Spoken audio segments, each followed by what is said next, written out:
Tell me about the call up and how it felt to finally get the call at that time with that much experience on your belt and arriving in the show.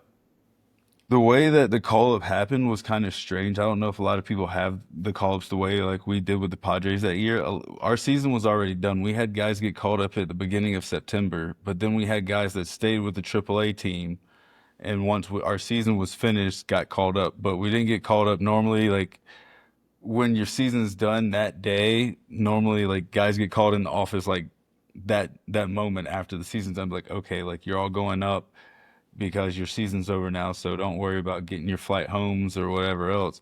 Whereas like all our guys or most of our guys had already left El Paso and had gone and flown back home and had to fly back to the day like when we got called up. Luckily, I hadn't yet. I was still in El Paso. I stayed an extra day just to kind of like relax and think about the season and just like reflect on the year.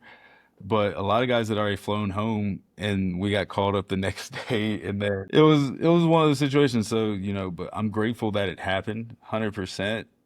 And I made my debut the next day. But I'm just thankful that the Padres gave me the opportunity. I felt like even that year, I can kind of talk about it now. I felt like I should have been called up earlier in that year because I had better numbers earlier in that year. But again, like things happen the way they do. Teams I'm not the one in control of certain things, and God works in mysterious ways. So it happened when it was supposed to.